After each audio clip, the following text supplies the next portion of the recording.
Como siempre le hago llegar mis sinceros saludos de bienvenida a nuestro programa El Amor que Vale. Le invito a abrir su Biblia en el libro de Job. Usted lo encontrará antes del libro de los Salmos y busque el capítulo 13 y vamos a ver un versículo y luego muchos otros versículos en este libro, pero este es el versículo que pone el cimiento para lo que tengo que decir. Todos tenemos problemas. La mayoría pensamos que tenemos más problemas que los que realmente tenemos y que tenemos más problemas que los demás. Pero pocos, o quizá ninguno, ha tenido jamás los pesares que un hombre llamado Job tuvo. Y en medio de sus problemas, sus dolores, sus dificultades, sus perplejidades, su quebrantado corazón, su consternación, su desconcierto, él hace una declaración increíble que se encuentra en Job, capítulo 13, versículo 15. He aquí, aunque él me matare, en él esperaré. No obstante, defenderé delante de él mis caminos. Todos sabemos que Dios es necesario, que sin Él no existiríamos. Espero que lo sepa. Pero esa realmente no es la mayor pregunta. No solo es Dios necesario, la gran pregunta ¿es Dios suficiente? Y sabemos que Dios da bendiciones, pero debemos también admitir que Dios permite los problemas. Entonces, ¿podemos confiarle en nuestros problemas? ¿Sabe usted lo que el diablo piensa? El diablo piensa que alguien que sirve a Dios sin ningún interés secundario es un tonto. Por favor, retroceda a la primera parte de este libro, Job capítulo 1, los 3 primeros versículos. Versículos del 1 al 3. Hubo en tierra de Uz un varón llamado Job, y era este hombre perfecto y recto, temeroso de Dios y apartado del mal. Y le nacieron 7 hijos y 3 hijas. Su hacienda era 7,000 ovejas, 3,000 camellos, 500 yuntas de bueyes, 500 asnas y muchísimos criados. Ahora escuche algo impresionante. Y era aquel varón más grande que todos los orientales. Él era un varón poderoso. Espiritualmente, él era un gran hombre. Financieramente, él era un gran hombre. Domésticamente, él era un gran hombre. Pero el diablo sospechaba de los motivos de Job. El maligno dijo, un momento, la única razón por la cual Job sirve a Dios es porque Dios ha sido muy bueno con él. Dios lo ha sobornado, Dios lo compró. Adelantémonos por favor al versículo 6. Un día vinieron a presentarse delante de Jehová los hijos de Dios. Ahora mire esto. Entre los cuales vino también Satanás. ¿Sabía que a Satanás en la Biblia se le llama el acusador de nuestros hermanos? Las criaturas angélicas venían a presentarse y entre ellas venía Satanás. Y dijo Jehová a Satanás, de paso le diré que Satanás significa adversario. ¿De dónde vienes? Respondiendo Satanás a Jehová dijo, de rodear la tierra y de andar por ella. De hecho, él todavía lo está haciendo, ¿no es cierto? Y Jehová dijo a Satanás, ¿no has considerado a mi siervo Job, que no hay otro como él en la tierra, varón perfecto y recto, temeroso de Dios y apartado del mal? Ahora preste atención al versículo 9. Respondiendo Satanás a Jehová dijo, ¿acaso teme Job a Dios de balde? Es decir, Dios, ¿no existe alguna intención secundaria por la cual te sirve? Versículo 10. ¿No le has cercado alrededor a él y a su casa y a todo lo que tiene? Al trabajo de sus manos has dado bendición, por tanto, sus bienes han aumentado sobre la tierra. Aquí Satanás lanza un desafío al rostro de Dios concerniente a Job. Pero extiende ahora tu mano y toca todo lo que tiene y verás si no blasfema contra ti en tu misma presencia. Dios, Él realmente no te ama ni se preocupa por ti. Él realmente no confía en ti. Tú simplemente le has comprado, lo has sobornado. Él ni siquiera sabe lo que son los problemas, ya que tú pusiste una cerca a su derredor. Sé que hay una cerca a su alrededor porque he intentado pasarla y tú no me lo permites. Tan solo déjame darle algunos problemas tamaño industrial. Déjame herirlo, ponerlo en tinieblas, causarle pérdida, sufrimiento y dolor. Dios, y te diré cuánto te ama.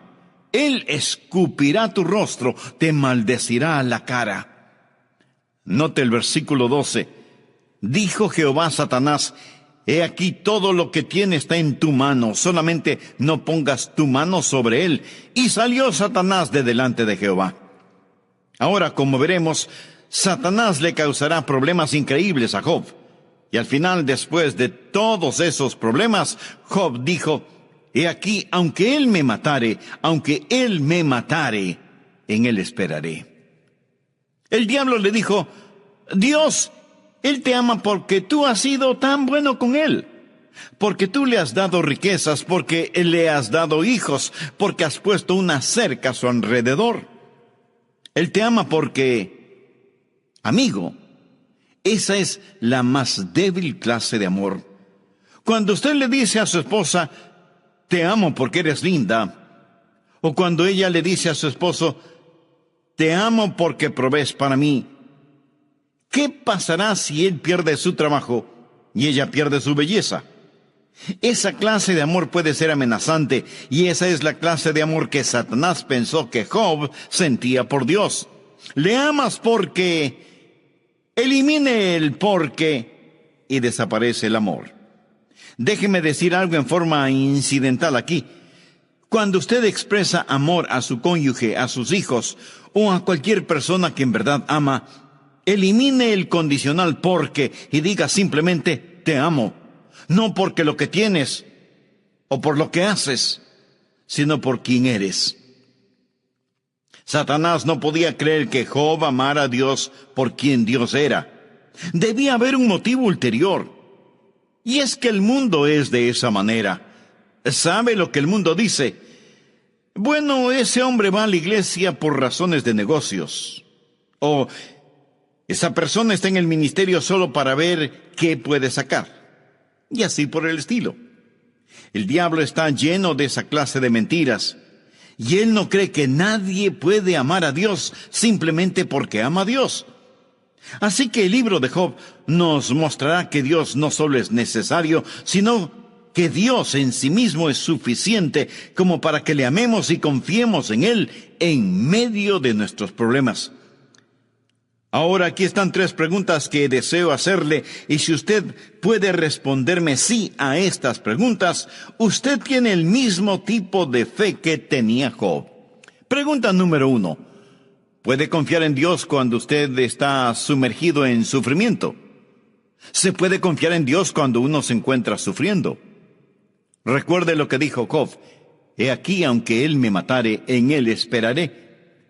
Job sufrió una pérdida increíble. Continuemos con el versículo 13. Estamos en el capítulo 1.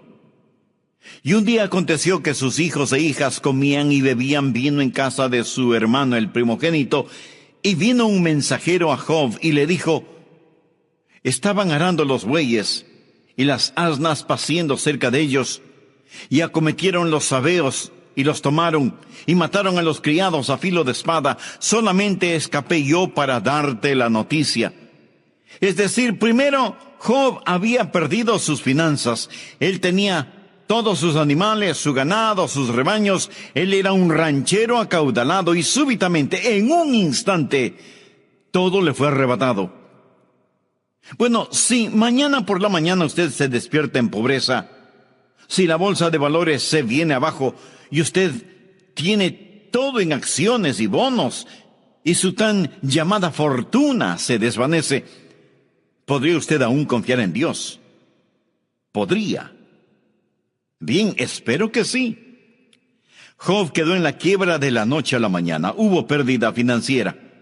E inmediatamente después de todo eso, no solo la pérdida financiera, sino también la pérdida de su familia. Mire por favor el versículo 18 del capítulo 1 y verá qué más aconteció. Entre tanto que éste hablaba, vino otro que dijo: tus hijos y tus hijas estaban comiendo y bebiendo vino en casa de su hermano, el primogénito, y un gran viento vino del lado del desierto y azotó las 4 esquinas de la casa, la cual cayó sobre los jóvenes, y murieron, y solamente escapé yo para darte la noticia. Podríamos decir que fue como si un gran tornado de la mano de Satanás hubiera golpeado la casa donde los hijos de Job estaban, y fueron arrebatados a la eternidad. Es decir, la casa completa se desplomó sobre su familia. Job había perdido sus finanzas e inmediatamente después pierde a su familia. Pero el diablo aún no había acabado con él. Job va también a perder su salud. Vaya al capítulo 2 y leamos el versículo 4.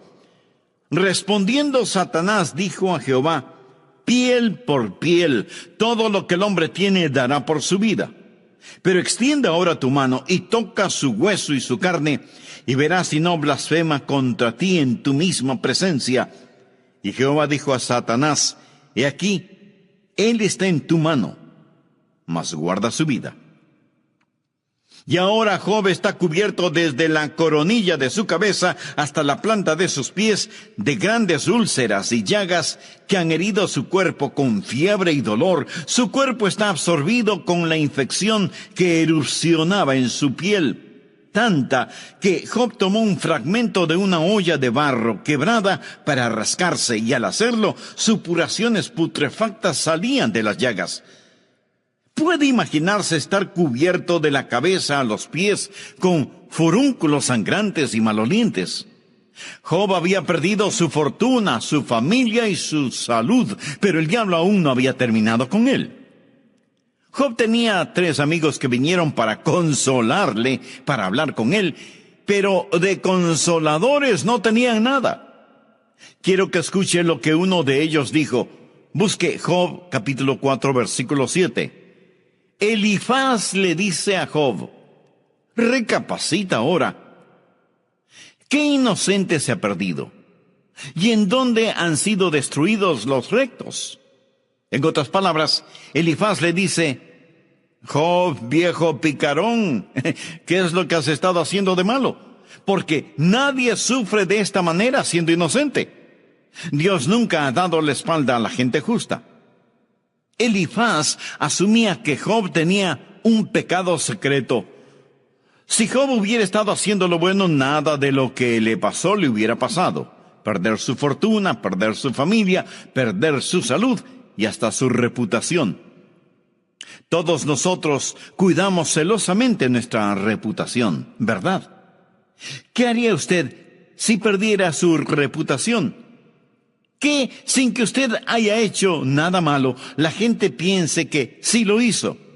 ¿Qué si la gente empieza a criticarle y decir que usted tiene la culpa y usted ni sabe de lo que están hablando?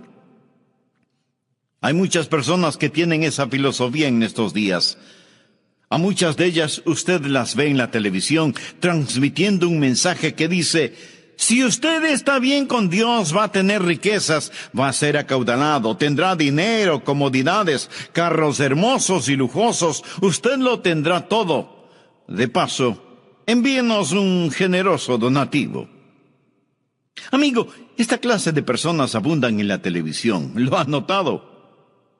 La idea o filosofía detrás de esto es que la única razón por la cual usted sufre es porque ha hecho algo malo. Así que arregle sus cuentas con Dios y tendrá todo lo que quiere. Déjeme decirle que hay una sola cosa equivocada con esa filosofía. No es cierto. Algunos de los santos más santos de Dios sufrieron tremendas vicisitudes y nunca tuvieron nada. Aquí tenemos al pobre Job, sumido en sufrimiento, total bancarrota, sus hijos muertos debido a un tornado, su cuerpo infectado con una terrible enfermedad, y como si eso fuera poco, sus amigos se preguntan: ¿qué de malo habrá hecho Job? Ahora, en medio de todas esas circunstancias, Job alaba y glorifica a Dios. ¿Puede usted hacer eso? ¿Puede confiar en Dios cuando está sumergido en sufrimiento?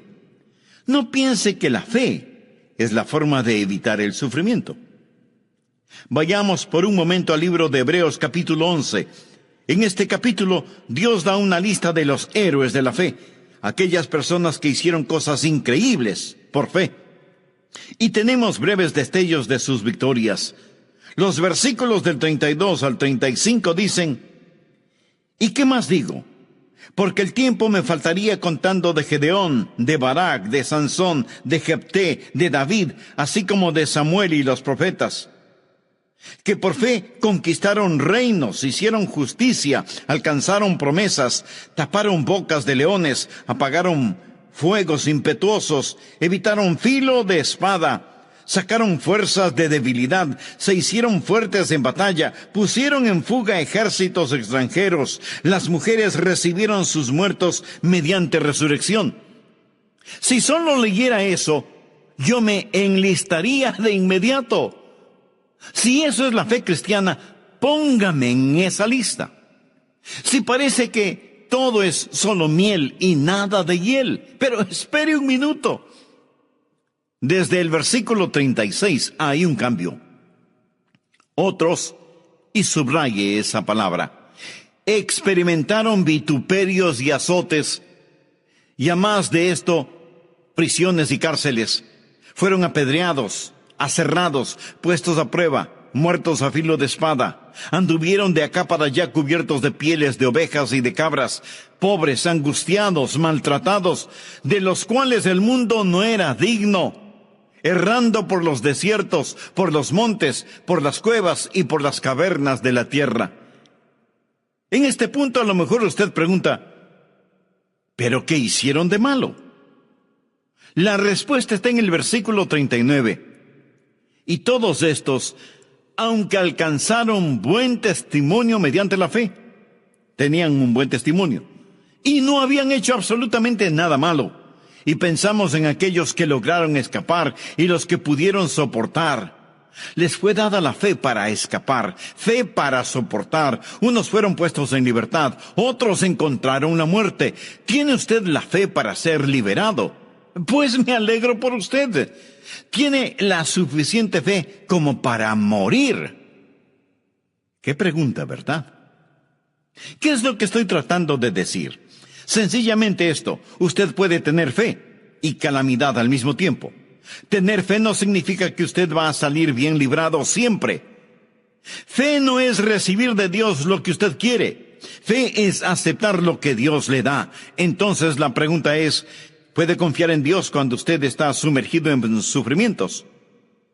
Entre quienes me escuchan, tal vez hay algunos que están confinados en sus casas debido a alguna enfermedad. Podrían decir como Job: he aquí, aunque él me matare, en él esperaré.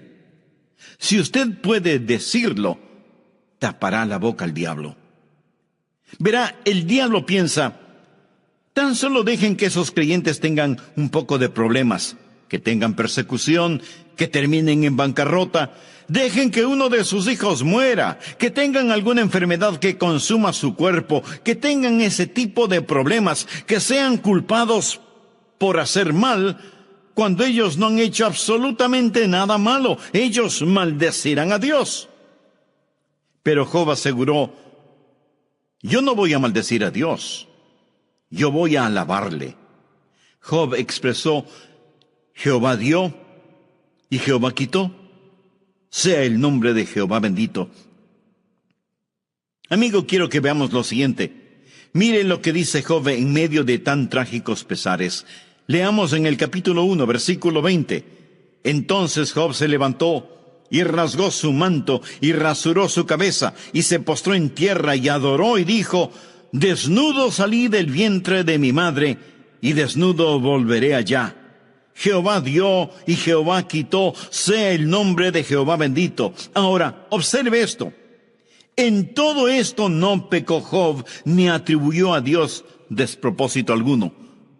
¿Ha notado que cuando las personas no pueden culpar a otros por los problemas y dificultades que están pasando, le echan la culpa a Dios? Dice la Biblia que Job no atribuyó a Dios despropósito alguno. En otras palabras, No le culpó a Dios por sus calamidades, más bien alabó el nombre de Dios. Amigo, ¿ha aprendido a alabar el nombre de Dios cuando está en problemas? Cuando está en dificultades, se siente protegido por los poderosos brazos de Dios. Amigas, amigos, gracias por estar en nuestra sintonía y como siempre, sean bienvenidos a nuestro programa, El Amor que Vale. Estamos estudiando la vida de Job para saber cómo podemos confiarle a Dios nuestros problemas y hemos respondido a la primera pregunta, ¿cómo confiar en Él cuando estamos sumergidos en sufrimientos? Pregunta número 2, ¿puede confiar en Dios cuando sus amigos le abandonan? Bien, es una cosa el estar sumergido en sufrimiento, pero ¿qué cuando sufrimos y no hay nadie a nuestro lado que sufra con nosotros? No hay nadie a quien le importemos. Bueno, Job tenía 3 amigos, 3 consoladores, mas ¿qué tipo de consoladores eran ellos? Como observaremos, todo lo que ellos hicieron fue venir, hablar cosas sin sentido y criticar a Job. Realmente no eran sus amigos del todo. Como dice el refrán popular, con amigos así, ¿quién necesita enemigos? Bien, veamos ahora Job 19:14. Mis parientes se detuvieron y mis conocidos se olvidaron de mí. ¿Puede usted confiar en Dios cuando sus amigos lo abandonan? Mis parientes se detuvieron y mis conocidos se olvidaron de mí. Agradezco a Dios por los amigos. Ellos son maravillosos. Pero ¿qué pasa cuando sus amigos no comprenden, cuando usted está en dificultades y nadie parece entenderle? Y a propósito, los amigos de Job no podían entenderle porque ni ellos ni Job sabían qué estaba ocurriendo. Job estaba en completa oscuridad, y así estaban sus amigos. Y tal vez peor que estar sufriendo físicamente es tener amigos que lo abandonen a uno. Quizá no haya mayor dolor que ese. Anote al margen Salmo 41, verso 9. Aún el hombre de mi paz en quien yo confiaba, el que de mi pan comía, alzó contra mí el calcañar. Esa fue una profecía de lo que Judas Iscariote haría al Señor Jesucristo. Salmo 55, versos del 12 al 14. Porque no me afrentó un enemigo, lo cual habría soportado. Ni se alzó contra mí el que me aborrecía, porque me hubiera ocultado de él. Sino tú, hombre, al parecer íntimo mío, mi guía y mi familiar, que juntos comunicábamos dulcemente los secretos y andábamos en amistad en la casa de Dios. Piensa en esto. Aquí está Job en su más profunda necesidad, y sus amigos le han dado las espaldas. Es como el anciano apóstol Pablo en la cárcel de Filipos, que necesitaba algún consuelo, pero tuvo que escribir, porque Demas me ha desamparado, amando este mundo. Ahora, eso le puede suceder a usted. Tal vez estoy hablando a algún consiervo pastor cuya iglesia está en su contra. A lo mejor el mismo comité de púlpito que le invitó a servir en la iglesia ahora le pide la renuncia porque está predicando la verdad del Evangelio. De paso diré que no crea que el mundo le amará por predicar el Evangelio. El mismo mundo que odia a Jesús le odiará a usted. Usted puede verse en tremendos problemas por predicar honestamente el Evangelio. Algunas veces sus asociados más cercanos o las personas a las cuales usted se llega en busca de consejo se volverán contra usted si usted proclama y vive el Evangelio. Es mejor confiar en Dios. Sus amigos algún día le darán la espalda. Sucede con nuestros hijos en las escuelas, colegios y universidades. Si ellos tienen una firme convicción de su fe cristiana, aquellos estudiantes que no la tienen se burlarán de ellos, se reirán de ellos, se lo aseguro. Cuando usted tiene una firme actitud por Cristo, sus amigos le dejarán. Y lo mismo sucede en el mundo de los negocios. Si usted practica justicia y honestidad en sus negocios y tiene socios que actúan solamente en forma contraria, ellos se volverán en su contra. Es más, tratarán de hacerle caer, le serrucharán el piso. Ahora la pregunta es, ¿puede usted confiar en Dios cuando está sumergido en sufrimiento? ¿Puede confiar en Dios cuando sus amigos le abandonan? ¿Sabía que incluso la esposa de Job le dio la espalda? Leamos Job capítulo 2, versículos 9 y 10. Entonces le dijo su mujer, ¿aún retienes tu integridad? Maldice a Dios y muérete. Y él le dijo, como suele hablar cualquiera de las mujeres fatuas, has hablado. ¿Qué? ¿Recibiremos de Dios el bien y el mal no lo recibiremos? En todo esto no pecó Job con sus labios. Su esposa entra donde está el pobre Job en sufrimiento, sentado sobre un montón de ceniza. Ella viene y le dice, tan solo mírate, mira lo que Dios te ha hecho. Job, ¿por qué no maldices a Dios y te mueres? Esta es su esposa. ¿Sabe lo que él le responde a ella? Él le dice, mujer, estás loca. Estás hablando como una de esas mujeres insensatas. ¿Estás loca, mujer? No lo entiendo esto, mas te diré algo. Estoy confiando en Dios y no lo rechazaré ni lo negaré. Cuando ella le dijo, maldice a Dios y muérete, ¿sabe lo que ella hacía? Llevaba a cabo la obra del diablo. Eso es exactamente lo que Satanás dijo que Job haría. La tercera pregunta quizás sea más difícil. ¿Puede confiar en Dios cuando está abrumado por las tinieblas, abatido por la oscuridad? Bien, recuerde que usted entiende por qué todo esto está pasando. Es decir, usted puede leer el primer capítulo del libro de Job, observar que hay una competencia aquí y Satanás ha difamado el carácter de Dios y Satanás ha calumniado el carácter de Job. Y usted sabe que Dios está permitiendo que Job sea probado, no para mostrar que Job caerá, sino para demostrar que no lo hará. Usted sabe eso. Sin embargo, Job no sabía nada. Job no había leído el libro de Job. Él no comprendía todo esto. Él estaba en oscuridad absoluta. Él no tenía idea de lo que estaba ocurriendo. Ahora vamos a Job, capítulo 23. Los primeros 5 versículos. Respondió Job y dijo, hoy también hablaré con amargura, porque es más grave mi llaga que mi gemido. Job dice que ni siquiera puede comparar sus gemidos con lo que siente. ¿Quién me diera el saber dónde hallar a Dios? Yo iría hasta su silla, o sea, su trono. Expondría mi causa delante de él y llenaría mi boca de argumentos. Yo sabría lo que él me respondiese y entendería lo que me dijera. Job está diciendo, Dios quisiera hablar contigo. Tengo algunas preguntas que hacerte. Preguntas que me molestan interiormente. Dios, me debes algunas respuestas. ¿Qué es lo que está pasando? Leamos los versículos 8 y 9. He aquí yo iré al oriente, y no lo hallaré, y al occidente, y no lo percibiré. Si muestra su poder al norte, yo no lo veré. Al sur se esconderá, y no le veré. El anciano Job no pudo ver a Dios, es decir, en lo más profundo del sufrimiento, tal vez Dios esté ahí, pero no está. Parece que no está en ninguna parte. Job exclama, Dios, ¿dónde estás? No entiendo lo que está pasando y me gustaría hablar contigo. Quiero saber, dime por qué.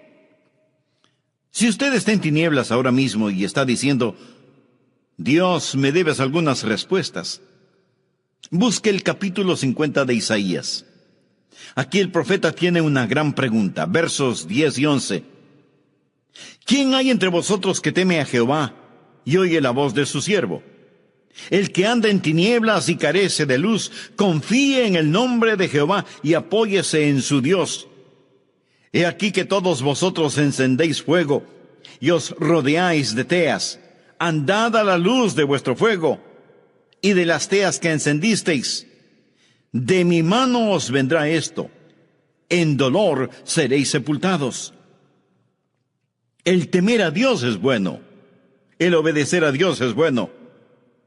Pero, ¿cuál es la siguiente cosa? El que anda en tinieblas.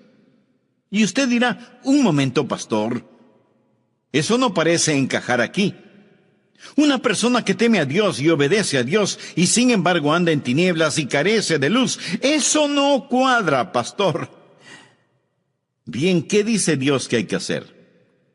Confíe en el nombre de Jehová y apóyese en su Dios. ¿Sabe lo que significa apoyarse en Dios? Significa descansar totalmente en Él. ¿Qué hace usted cuando está en tinieblas? Miremos nuevamente el versículo 11. He aquí que todos vosotros encendéis fuego y os rodeáis de teas. Andad a la luz de vuestro fuego y de las teas que encendisteis. De mi mano os vendrá esto. En dolor seréis sepultados. ¿Qué es lo que está diciendo? Cuando esté en oscuridad, no encienda su propio fuego, no encienda su propia luz. Usted puede estar sirviendo a Dios, temiendo a Dios, obedeciendo a Dios, y sin embargo vendrá la oscuridad. ¿Qué es oscuridad? Oscuridad es sencillamente la ausencia de luz. La única forma de que haya oscuridad es eliminando la luz. ¿Quién es la luz? Dios es la luz. Y algunas veces Dios puede irse lejos y dejar a sus siervos en oscuridad. Si usted lee las biografías notables de cristianos, casi todos ellos hablan de algo que identifican como la noche oscura del alma. Habacuc fue uno de esos. Él vio cosas que no pudo entender. Dijo, Dios, ¿cómo puedes hacerme eso? ¿Por qué lo estás haciendo? Dios, no lo comprendo. Juan el Bautista, de quien Jesús dijo, entre los nacidos de mujeres no hay mayor profeta que Juan el Bautista, fue puesto en prisión por Herodes y estando en las tinieblas de la cárcel, él no entendía qué estaba sucediendo.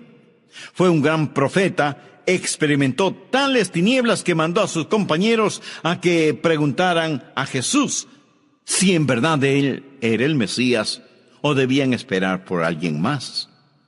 El apóstol Pablo, el gran apóstol Pablo, dijo en una ocasión, en apuros, pero gracias a Dios que añadió, mas no desesperados, mas no desesperados. Puede confiar en Dios cuando está sumergido en el dolor. Puede confiar en Dios cuando sus amigos le abandonan. Puede confiar en Dios cuando está abatido por las tinieblas y ni siquiera sabe lo que está ocurriendo. Tal vez si supiera por qué está sufriendo y por qué le abandonaron, entonces quizás podría enfrentar la situación. Bien, si usted puede, dejará al diablo callado. Permítame llegar a la conclusión. Dios finalmente le contesta a Job, al menos le habla a Job, pero no contesta una de las preguntas de Job. Por favor, lea el capítulo 38 de Job. En Dios le enseñó a Job tres cosas. La primera, Dios le enseñó a Job acerca de su soberanía. Capítulo 38, versículos del 1 al 7. Entonces respondió Jehová a Job desde un torbellino y dijo, ¿quién es ese que oscurece el consejo con palabras sin sabiduría?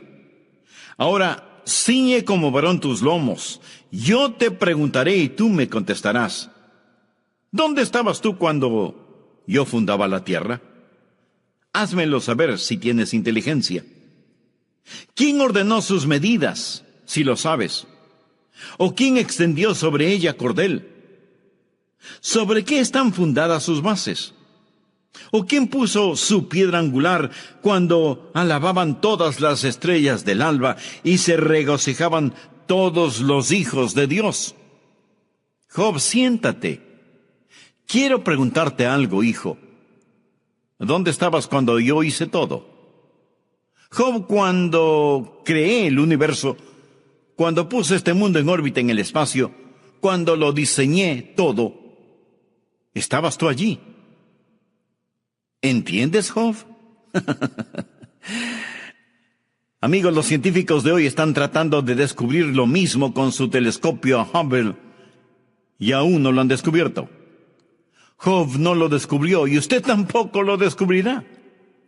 Hay ciertas cosas que nadie, absolutamente nadie, podrá descubrir porque son de conocimiento exclusivo de Dios. ¿No es cierto? Lo que Dios le está preguntando a Job es: Job, cuando yo hice todo esto, pedí tu consejo. Fuiste mi instructor. Mira, Job, tengo derecho a hacer como deseo. Y en tus problemas es mejor que aprendas de la soberanía de Dios. La segunda, Job aprendió de la suficiencia de Dios. Cuando Job finalmente ve a Dios, lo ve en forma totalmente diferente. En Job capítulo 42, versículos 5 y 6, él dice una gran declaración en el libro de Job. De oídas te había oído, mas ahora mis ojos te ven. El tiempo cuando estará más cerca de Dios y cuando usted le amará y apreciará más es cuando usted está sumergido en sufrimiento, abandonado por sus amigos y abrumado por la oscuridad. Solamente Dios es necesario en tiempos así. Dios será suficiente. Y finalmente Job aprendió no solo de la soberanía de Dios y de la suficiencia de Dios, sino que también aprendió de la compasión de Dios. El libro concluye de esta manera. Job capítulo 42, versículos del 10 al 13. Y quitó Jehová la aflicción de Job cuando él hubo orado por sus amigos. Él también puede quitar su aflicción, amigo. Y aumentó al doble todas las cosas que habían sido de Job. Y vinieron a él todos sus hermanos y todas sus hermanas, y todos los que antes le habían conocido, y comieron con él pan en su casa, y se condolieron de él, y le consolaron de todo aquel mal que Jehová había traído sobre él, y cada uno de ellos le dio una pieza de dinero y un anillo de oro. Y bendijo Jehová el postrer estado de Job más que el primero, porque tuvo 14,000 ovejas, esto es el doble, 6,000 camellos, el doble otra vez, 1,000 yuntas de bueyes, 2 veces más, y 1,000 asnas, el doble. Pero mire esto, y tuvo 7 hijos y 3 hijas. Mas espere un momento, ¿por qué no le dio Dios a Job 14 hijos y 6 hijas? Job recibió el doble de todo lo demás. Le diré el por qué. Él nunca perdió a sus hijos y a sus hijas. Tan solo se fueron al cielo. Yo tengo un bebecito en el cielo. No lo he perdido, sé dónde está. Alguien le expresó al gran Vance Havner: siento mucho que haya perdido a su esposa. Y él respondió: no la he perdido, sé dónde está. La muerte puede ocultar, mas no puede dividir. Ellos están al otro lado con Cristo. Ellos están con Él y Él con nosotros. Amigo, escúcheme. El hombre nacido de mujer está hastiado de sinsabores. Gracias a Dios por sus bendiciones. Él bendijo a Job. Dios se complace en la prosperidad de sus siervos, mas es mejor que usted tenga la fe de Job y diga: aunque me matare, en él esperaré. Hay una canción que me gusta mucho y dice así: cuando las respuestas no son suficientes, allí está Jesús. Allí está Jesús. Tarde o temprano usted tendrá que tener la fe de Job. Usted dirá: Jehová dio, Jehová quitó, sea el nombre de Jehová bendito. Bien, tal vez usted diga: no creo que quiera ser creyente si voy a tener toda esta clase de dificultades. Mi amigo, tendrá problemas de todos modos. Hombre nacido de mujer está hastiado de sinsabores. Somos nosotros los que tenemos la respuesta en el Señor Jesucristo. Amén. ¿Sabía usted que la salvación es un regalo de la gracia y misericordia de Dios? Usted no puede hacer nada para ganarla, excepto traer sus pecados delante de Dios, arrepentirse, pedir perdón y tener a Cristo en su corazón. Si usted se llega a Él con arrepentimiento y fe, Él le salvará. La Biblia dice: estas cosas os he escrito a vosotros que creéis en el nombre del Hijo de Dios, para que sepáis que tenéis vida eterna y para que creáis en el nombre del Hijo de Dios. Usted puede saberlo hoy mismo recibiendo a Cristo. ¿Le gustaría decir una oración al respecto? Querido Dios, reconozco que soy pecador y que mi pecado merece ser juzgado, pero necesito misericordia. Señor Jesús, tú pagaste con tu sangre por mi pecado. Gracias por tomar mi lugar.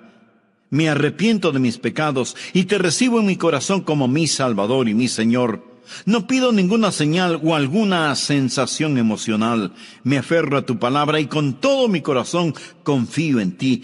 Gracias por escucharme, gracias por perdonarme. Comienza a hacerme la clase de persona que tú quieres que sea y dame el valor de confesarte públicamente sin avergonzarme de ti. Lo pido en tu santo nombre. Amén. Amigo, cuán agradable es contar con su sintonía y con su amistad. El mensaje de hoy se intitula Aprendiendo a depender. Y le invito a que busque en la Biblia el capítulo 11 de Hebreos. Después de unos instantes leeremos el versículo 21. Escuché que una vez el boxeador Cassius Clay, mejor conocido como Muhammad Ali, estuvo en un avión y la azafata vino y le dijo: Señor, use el cinturón de seguridad. Ya estamos listos para despegar. Y él contestó: Superman no necesita cinturón de seguridad. Y ella le dijo: cierto, pero Superman tampoco necesita avión. Buena respuesta. Muchos piensan que la autosuficiencia es una virtud, y durante las ceremonias de graduación en los colegios habrá oradores diciendo a los jóvenes que aprendan a ser autosuficientes. Pero la verdad del asunto es que la autosuficiencia no es una virtud. Espiritualmente es un vicio. Ahora leamos Hebreos 11:21. Por fe Jacob, al morir, bendijo a cada uno de los hijos de José y adoró apoyado sobre el extremo de su bordón. Por favor, subraye la última frase: adoró apoyado sobre el extremo de su bordón. Recuerde que Jacob fue un hombre dado a la intriga, la confabulación, siempre tratando de manipular las cosas para que trabajen solo para su beneficio. Pero Dios está trabajando en Jacob para que sea el hombre que Dios quiere que sea. Y Dios está trabajando en esta forma en mí y en usted. Y no dejará de hacerlo hasta que total y completamente dependamos de Él, no en nosotros mismos.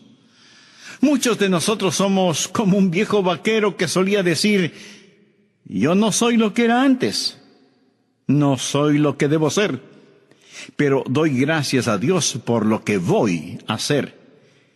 Y nosotros vamos a hacer algo en el Señor Jesucristo, porque Filipenses 1:6 dice: estando persuadido de esto, que el que comenzó en vosotros la buena obra, la perfeccionará hasta el día de Jesucristo. Jacob había engañado a su padre para obtener los derechos de la primogenitura que Dios ya le había otorgado. Pero él no pudo confiar en Dios y en sus promesas, y engañó también a su hermano Esaú cuando no tenía ninguna necesidad de hacerlo.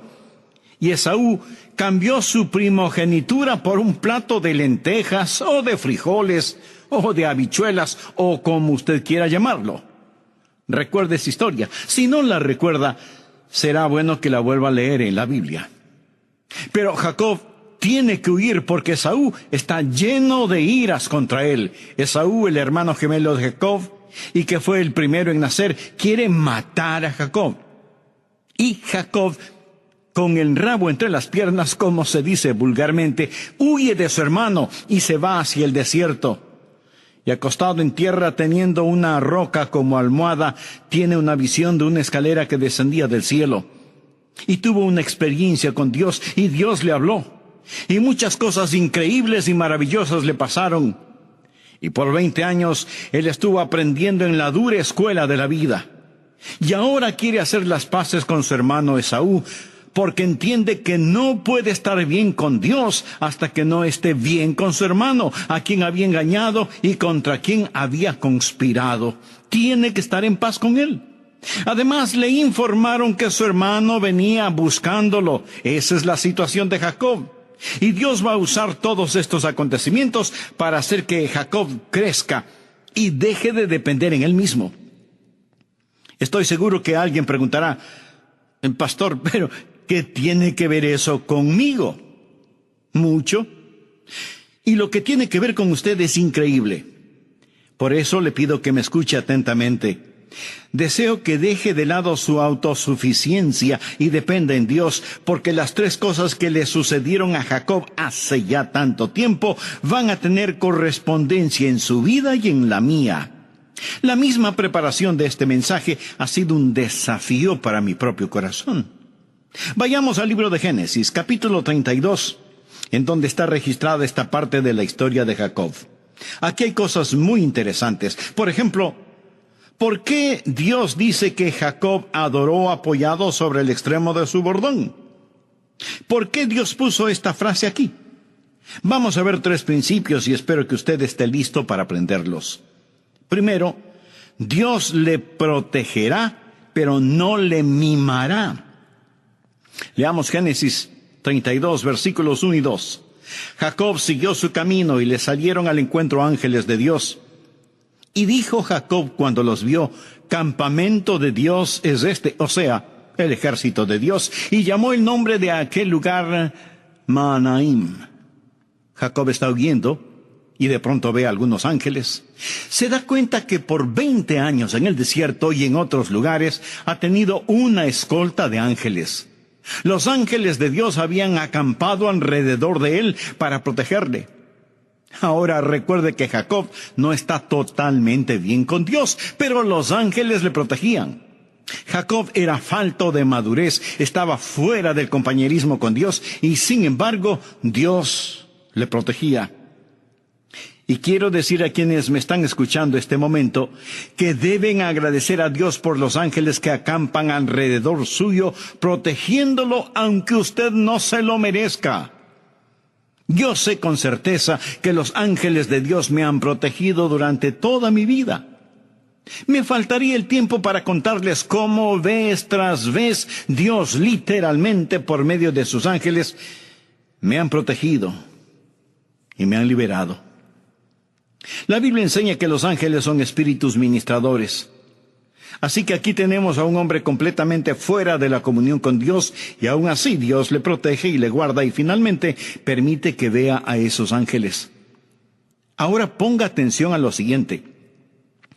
Aunque Dios le estaba protegiendo, no le estaba mimando ni consintiendo.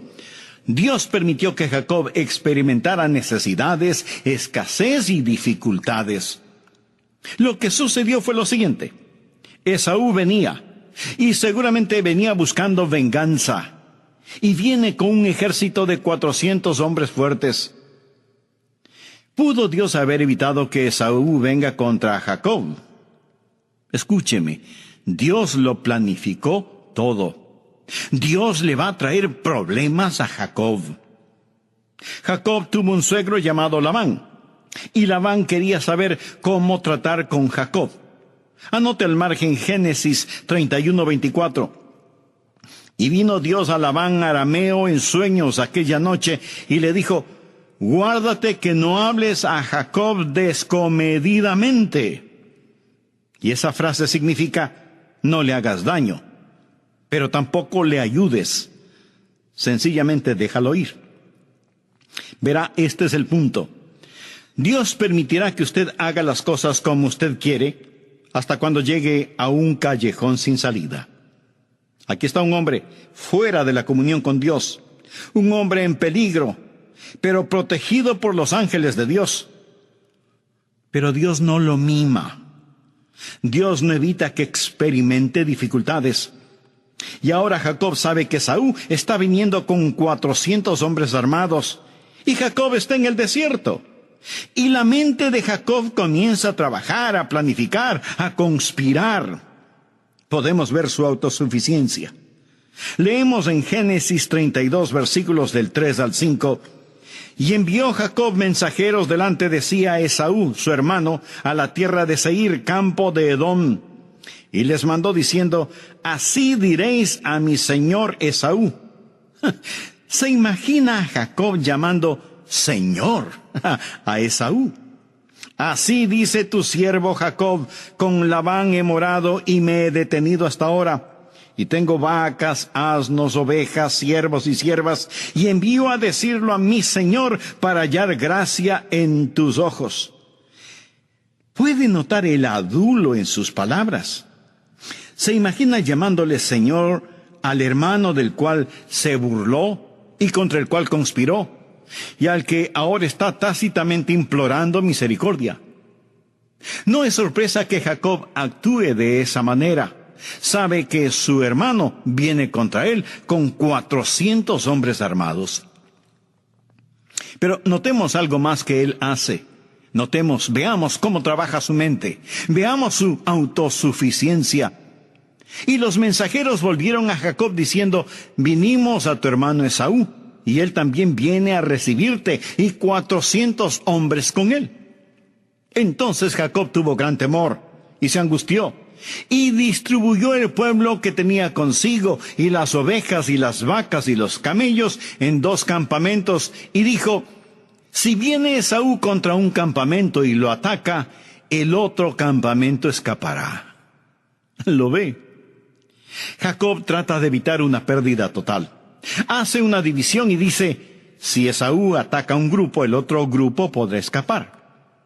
Su mente está trabajando. Primero el adulo, luego la estrategia. Y después de todo esto, comienza a orar. Génesis 32, del 9 al 12. Y dijo Jacob, Dios de mi padre Abraham y Dios de mi padre Isaac, Jehová que me dijiste, vuélvete a tu tierra y a tu parentela, y yo te haré bien. Menor soy que todas las misericordias y que toda la verdad que has usado para con tu siervo, pues con mi cayado pasé este Jordán, y ahora estoy sobre 2 campamentos. Líbrame ahora de la mano de mi hermano, de la mano de Esaú, porque le temo. No venga acaso y me hiera la madre con los hijos. Y tú has dicho, yo te haré bien, y tu descendencia será como la arena del mar, que no se puede contar por la multitud. Ahora Jacob está citando las promesas de Dios, quien le había dicho que le bendeciría y le protegería. Pero Jacob está diciendo, oh Dios, cuídame, estoy en problemas. Ahora, no es malo que Jacob orara, pero el orar no fue su primer pensamiento, más bien oró como último recurso. Primero empezó adulando a Esaú. Segundo, dividió sus rebaños, sus manadas y su gente. Y en tercer lugar, se vuelve al Señor. Sigamos leyendo en Génesis 32, los versículos del 13 al 16. Y durmió allí aquella noche, y tomó de lo que le vino a la mano un presente para su hermano Esaú, 200 cabras y 20 machos cabríos, 200 ovejas y 20 carneros, 30 camellas paridas con sus crías, 40 vacas y 10 novillos, 20 asnas y 10 borricos. Y lo entregó a sus siervos, cada manada de por sí, y dijo a sus siervos, pasad delante de mí, y poned espacio entre manada y manada. En resumen, lo que él hizo fue tomar 580 valiosos animales y dividirlos en lotes de 5 y decir a sus siervos, ahora vayan. Y cuando Esaú venga con sus 400 hombres, recuerde que Jacob tiene grupos por aquí y grupos por allá. Usa el adulo al decir, mi señor Esaú, sé misericordioso. Y comienza a enviar esos regalos espaciados en grupos de 5 para que en la medida en que Esaú se iba aproximando, vaya encontrando esos grupos de animales como regalo. Puede ver la mentalidad de Jacob. Este es un hombre listo. Sabe cómo manipular las cosas, sabe cómo hacer que las cosas sucedan. Lo que trata de hacer ahora es aplacar la ira de su hermano. Jacob está diciendo, Señor Dios, yo confío en ti, pero... Amigo, ¿alguna vez usted ha dicho lo mismo? Señor, confío en ti, pero no por completo. De todas maneras, ayúdame, porque tú sabes que tuve que manipular este asunto. En Génesis 32:20, Jacob les ordena a sus siervos, y diréis también, he aquí tu siervo Jacob viene tras nosotros. Porque dijo, apaciguaré su ira con el presente, y después veré su rostro. Quizá le seré acepto. Apaciguamiento, estrategia, adulación. Su mente está trabajando en todas estas cosas, y Dios deja que Jacob se consuma en sus propios temores. ¿Entendió el primer punto? Dios quiere que usted crezca, Dios quiere liberarlo de su autosuficiencia, así que Dios le protegerá, pero no le mimará, no lo hará. Pero Dios le ama demasiado como para simplemente dejarlo ir. Gracias a Dios que Él me protege, pero no me mima. Si usted va a aprender a depender de Dios, debe aprender que en segundo lugar, Dios le herirá, pero no le perjudicará.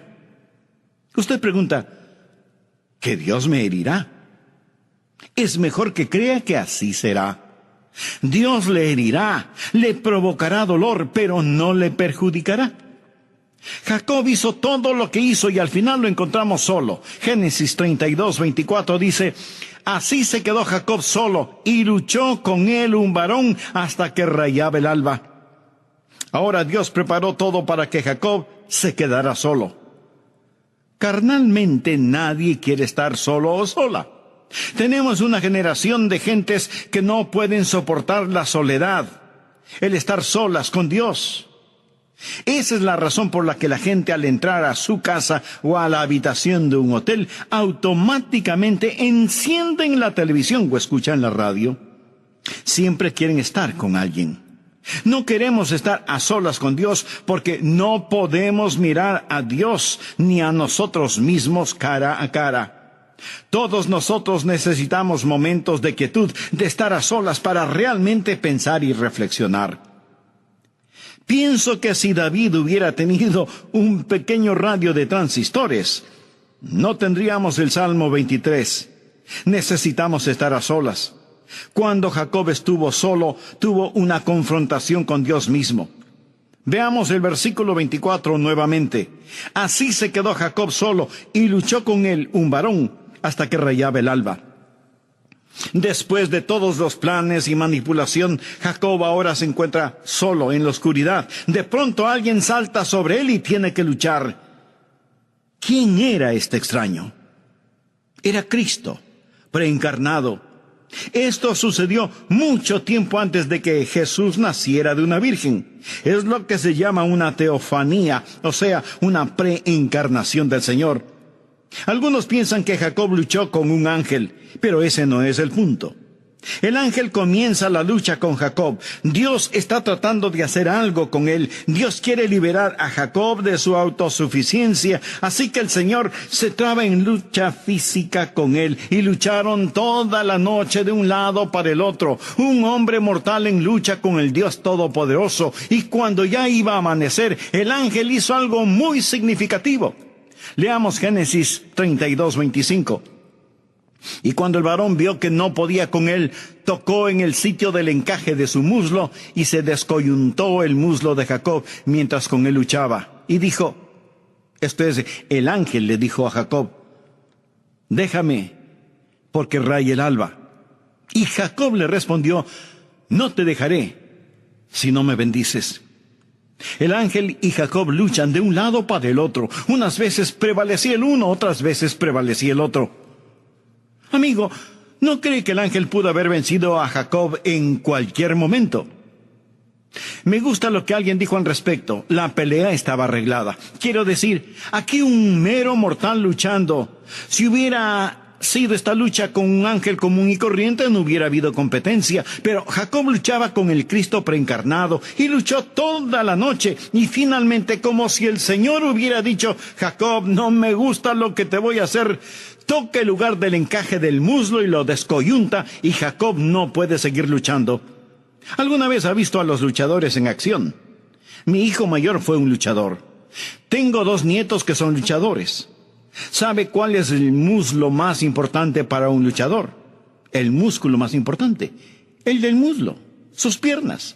Ahí es donde tiene su fortaleza. Si usted le inutiliza la pierna, no puede luchar. Así que el ángel del Señor descoyunta el muslo de Jacob y ya no puede luchar. Y el ángel le dice, déjame ir. Y Jacob responde, no te dejaré ir si no me bendices. Ahora, si este ángel era el Señor, ¿por qué le dijo, déjame ir? Porque el Señor no quería que lo dejara ir. Y usted dirá, pero eso no tiene ningún sentido. Mi amigo, sí tiene sentido. Cuando estudie la Biblia, descubrirá que muchas veces Dios actúa como si quisiera alejarse de nosotros cuando desea que lo persigamos a Él con todo nuestro corazón. Voy a detenerme en este punto a propósito para que medite sincera y profundamente en las verdades bíblicas que hasta este momento he compartido con usted. Pero antes de finalizar, deseo hacerle una pregunta muy importante. ¿Es usted autosuficiente y se enorgullece de serlo? ¿Usa cualquier tipo de manipulación para obtener no lo que necesita, sino lo que desea? Si es así, mi querido amigo, es tiempo de que usted arregle ahora mismo las cuentas con Dios. En la época actual en la cual vivimos, muchos piensan que la autosuficiencia es una virtud. Estoy seguro que en las ceremonias de graduación en colegios y universidades, muchos oradores dirán a los jóvenes que si quieren triunfar en la vida, deben ser autosuficientes. Pero la verdad del asunto es que la autosuficiencia no es una virtud, y si la vemos desde el punto de vista espiritual, más bien es un vicio. Desde el programa anterior estamos estudiando la vida de Jacob en el Antiguo Testamento. Pero de él se dice algo muy interesante en el Nuevo Testamento, en el libro de Hebreos 11:21. Por fe Jacob al morir bendijo a cada uno de los hijos de José y adoró apoyado sobre el extremo de su bordón. Si no le importa subrayar su Biblia, por favor subraye esa frase, adoró apoyado sobre el extremo de su bordón, ya que tiene un significado muy especial. Ahora recuerde que Jacob fue un hombre dado a la intriga, a la confabulación, siempre tratando de manipular a las personas y las circunstancias para que trabajen solo para su beneficio. Pero como lo hemos visto, Dios está trabajando en Jacob para que sea el hombre que Dios quiere que sea. Amigo, Dios también está trabajando en usted y en mí, y no dejará de hacerlo hasta que total y completamente dependamos de Él. Y nosotros vamos a hacer algo en el Señor Jesucristo. Por favor, busque Filipenses 1:6. Estando persuadido de esto, que el que comenzó en vosotros la buena obra, la perfeccionará hasta el día de Jesucristo. Jacob había engañado a su padre para obtener los derechos de la primogenitura que Dios ya le había otorgado. Pero él no pudo confiar en Dios y en sus promesas. Y para asegurarse que recibiría las bendiciones de Dios, engañó también a su hermano, cuando no tenía necesidad de hacerlo. De paso diré, mi querido amigo, que es totalmente absurdo el tratar de tener las bendiciones de Dios, engañando a los demás. Pero eso es precisamente lo que hizo Jacob. Y Esaú cambió su primogenitura por un plato de lentejas, o de frijoles, o de habichuelas, o como usted quiera llamarlo. Recuerde esa historia. Si no la recuerda, será bueno que la vuelva a leer en la Biblia. Y alguien me preguntará, pero pastor, ¿qué tiene que ver eso conmigo? Mi amigo, lo que tiene que ver con usted es increíble, pero tiene que dejar de lado su autosuficiencia y depender en Dios. Porque las 3 cosas que le sucedieron a Jacob hace ya tanto tiempo van a tener consecuencias en su vida y la mía. En Génesis capítulo 32 está registrada esta parte de la historia de Jacob. Por ejemplo, ¿por qué Dios dice que Jacob adoró apoyado sobre el extremo de su bordón? Al respecto, veamos 3 principios. Primero, Dios le protegerá, pero no le mimará. Génesis 32, los versículos 1 y 2. Jacob siguió su camino y le salieron al encuentro ángeles de Dios. Y dijo Jacob cuando los vio, ¿campamento de Dios es este? y llamó el nombre de aquel lugar Mahanaim. Jacob está huyendo, y de pronto ve algunos ángeles. Se da cuenta que por 20 años en el desierto y en otros lugares ha tenido una escolta de ángeles. Los ángeles de Dios habían acampado a su alrededor para protegerle. Ahora recuerde que Jacob no está totalmente bien con Dios, pero de todas maneras los ángeles le protegían. Jacob era falto de madurez, estaba fuera del compañerismo con Dios, y sin embargo Dios le protegía. Pero escúcheme con atención. Aunque Dios le estaba protegiendo, no lo estaba mimando ni consintiendo. Dios permitió que Jacob experimentara necesidades, escasez y dificultades.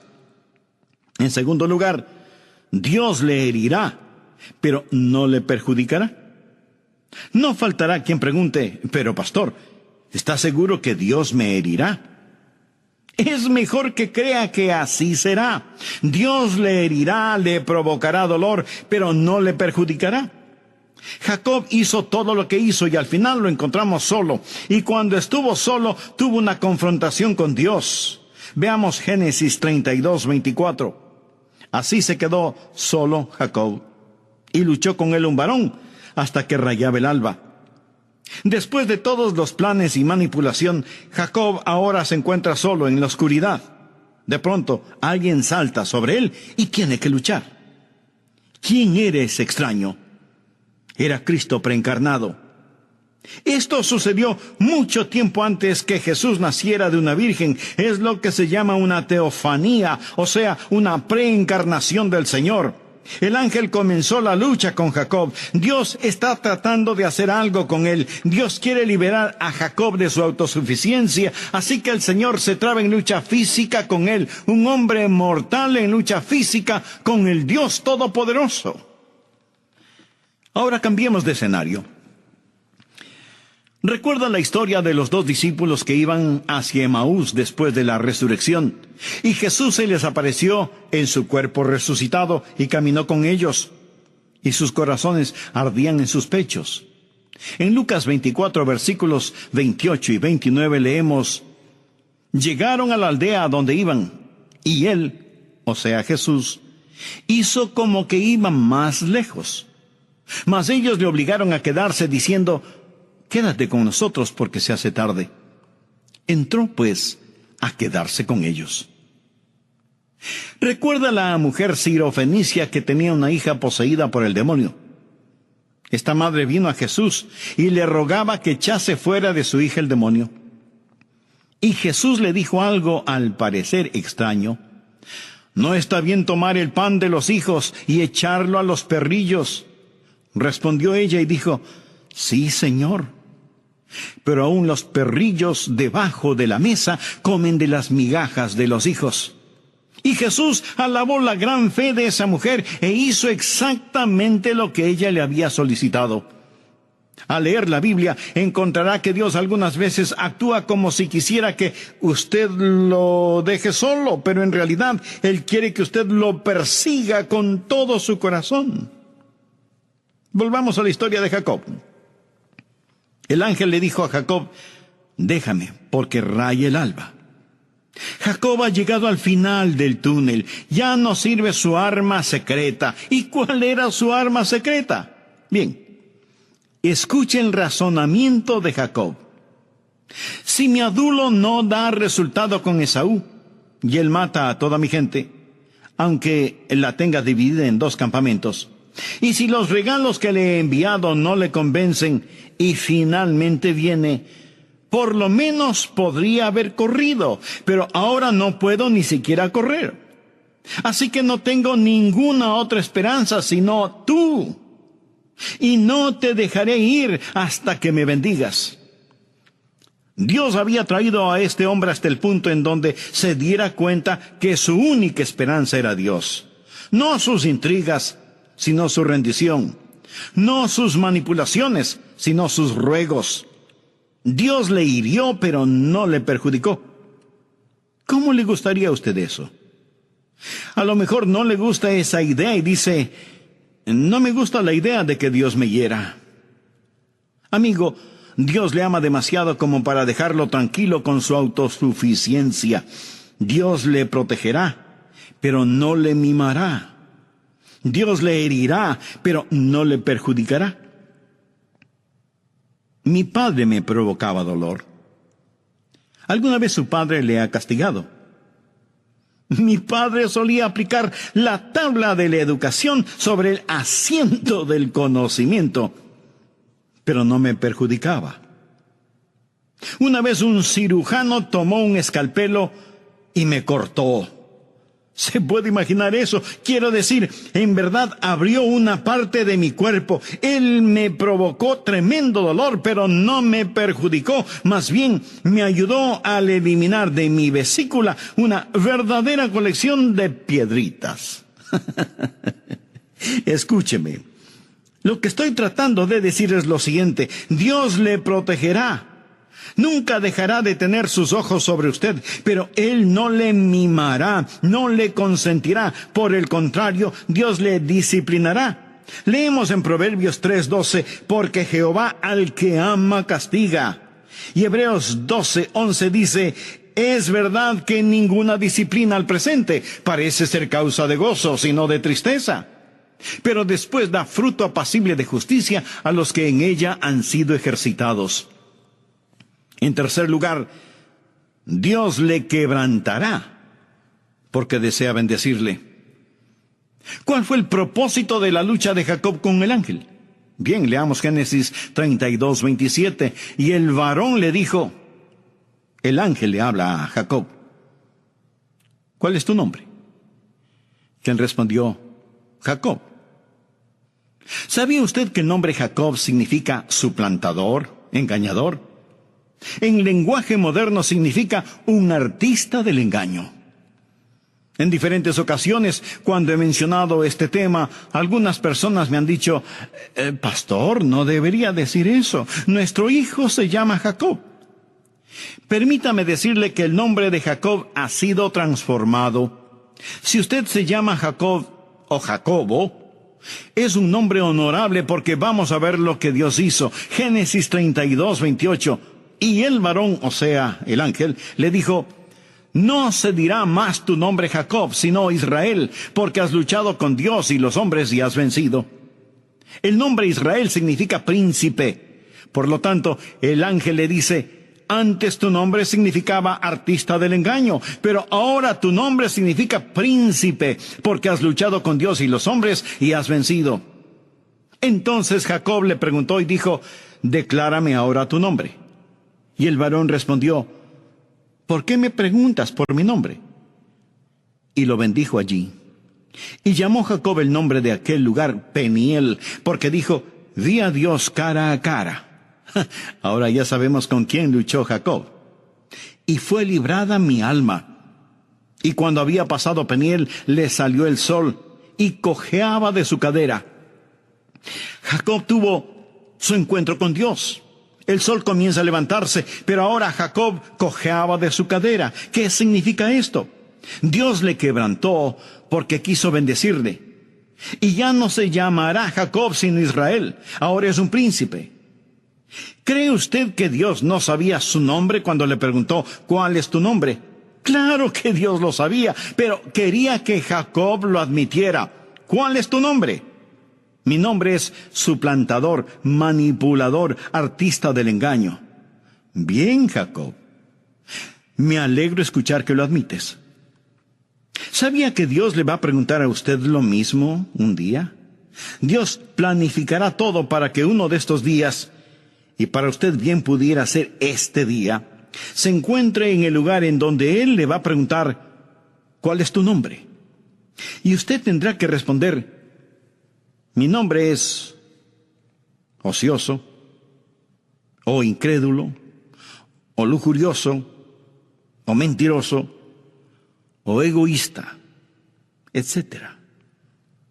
¿Cuál es el punto en todo esto?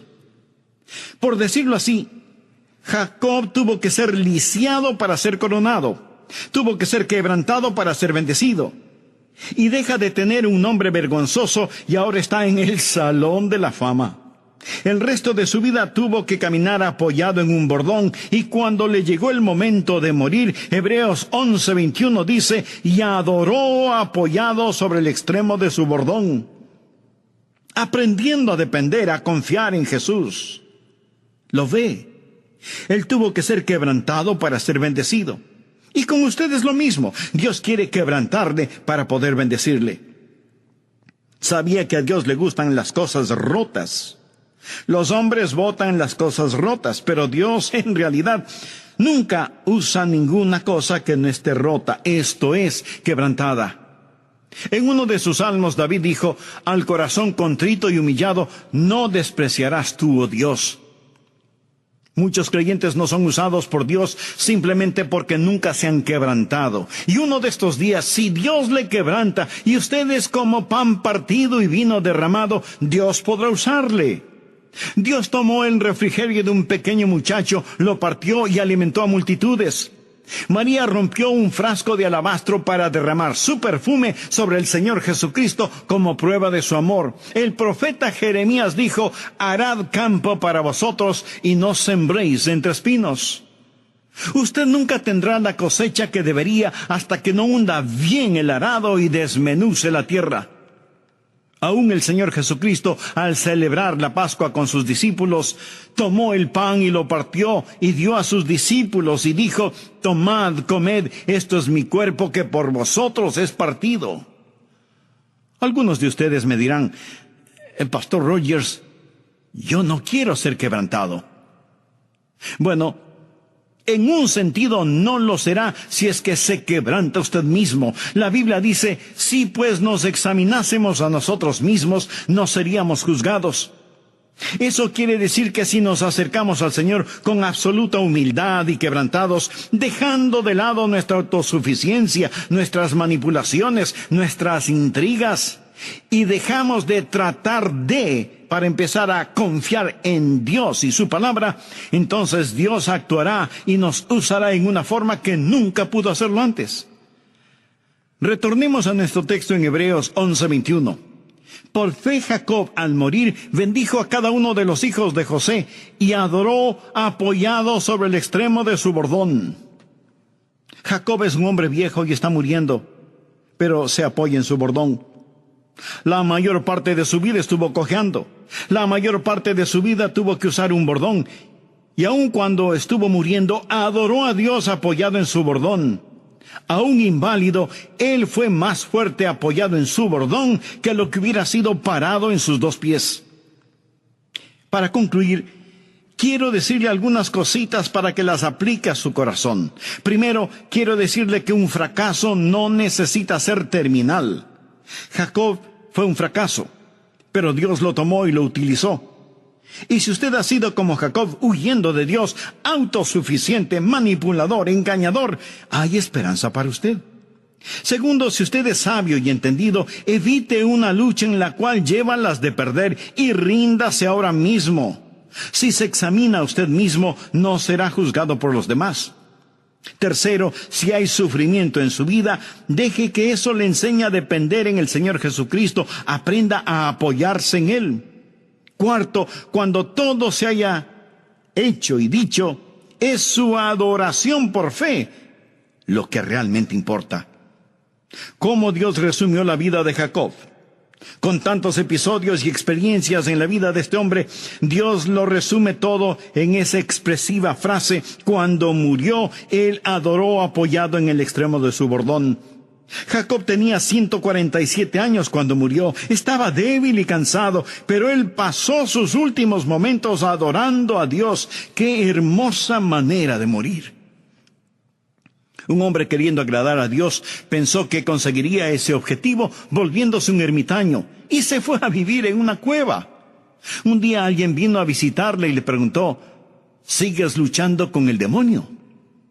Y el ermitaño contestó: no, ya no. Ahora estoy luchando con Dios. Oh, espero que no tengas la esperanza de ganar. El ermitaño respondió: no. Yo espero perder. Y esa es la esperanza que tengo para todos nosotros, que nos inclinemos delante de Él y le digamos: no te dejaré ir hasta que me bendigas. He predicado ya por mucho tiempo como para saber lo siguiente: para algunos de ustedes este mensaje pasará por su vida sin beneficio de inventario. Usted no tiene ningún interés en estas cosas porque durante toda su vida ha sido enseñado a ser autosuficiente. Pero escúcheme con atención. Dios le ama demasiado como para dejarle en esa condición. Ahora, si usted no conoce a Dios, esto no se aplica a usted. Pero Jacob amaba a Dios y tuvo que ser librado de su autosuficiencia. Aprendió a depender en Dios. Debemos aprender a apoyarnos en Jesús. Y el anciano Jacob murió apoyado en su bordón, apoyado en Dios, aprendiendo a depender, aprendiendo a confiar, aprendiendo a apoyarse en Jesús. Eso significa poner su fe en donde Dios ya puso sus pecados, en el Señor Jesucristo, y confiar solo en Él como su Salvador y Señor en forma personal. Amigo, Él le ama tanto que está llamando a la puerta de su corazón para entrar y tomar el control de su vida, para ser su bordón, su cayado, su seguridad, su guía, su amigo, su querido Señor. Si usted aún no tiene esa relación íntima con Cristo, le invito a que ore conmigo de la siguiente manera: Señor Jesús, desde hoy quiero depender de ti. Renuncio a mi autosuficiencia y me entrego a ti. Voy a confiar en ti desde ahora y que para siempre seas mi Salvador y mi Señor. Perdona mis pecados, límpiame, sálvame y utiliza mi vida de acuerdo a tu voluntad. Ayúdame para confesarte delante de los hombres y nunca avergonzarme de ti.